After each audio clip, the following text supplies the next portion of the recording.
സുൽത്താൻ ബത്തേരിയിൽ ബീവറേജ് ഔട്ട്ലെറ്റിൽ മോഷണം. ബീനാച്ചിയിൽ നിന്നും പനമരത്തേക്ക് പോകുന്ന റോഡരികിലെ മന്തംകൊല്ലയിലെ ബീവറേജ് ഔട്ട്ലെറ്റിലാണ് കഴിഞ്ഞ ദിവസം പുലർച്ചെ മോഷണം നടന്നത്. പൂട്ടുപൊളിച്ച് അകത്ത് കയറിയ മോഷ്ടാക്കൾ മദ്യക്കുപ്പികൾ കവർന്നു. സുൽത്താൻ ബത്തേരി പോലീസ് കേസെടുത്ത് അന്വേഷണം ആരംഭിച്ചു.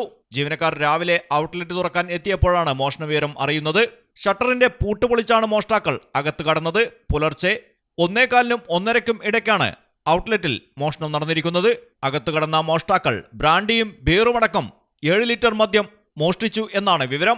മാനേജർ ക്യാബിനിലുള്ള പണം സൂക്ഷിച്ചിരുന്ന ഭാഗം പൊളിക്കാൻ ശ്രമിച്ചെങ്കിലും അത് നടന്നില്ല.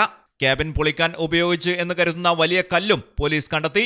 മദ്യത്തിന്റെ കൃത്യമായ സ്റ്റോക്ക് എടുത്താൽ മാത്രമേ എത്ര ലിറ്റർ മദ്യം നഷ്ടമായി എന്ന കണക്ക് വ്യക്തമാക്കാനാകൂ എന്ന് മാനേജർ പറയുന്നു. ഫോറൻസിക് വിദഗ്ധരും ഡോഗ് സ്ക്വാഡും സ്ഥലത്തെത്തി പരിശോധന നടത്തി. സംഭവത്തിൽ സുൽത്താൻ ബത്തേരി പോലീസ് അന്വേഷണം ഊർജിതമാക്കി. മലയാളം ടെലിവിഷൻ, വയനാട്. കണ്ണൂരിനെ ഉഴുതുമറിക്കും ഓടിച്ചൊരിയണ മഴയായാലും വയനാട്ടിലെ കുളിർ കോരും മഞ്ഞായാലും നാട്ടിലെവിടെയാണേലും കാലാവസ്ഥ എന്താണേലും സിമെന്റ് JSW കോൺക്രീറ്റ് HD തന്നെ. നാട്ടിലെവിടെയാ?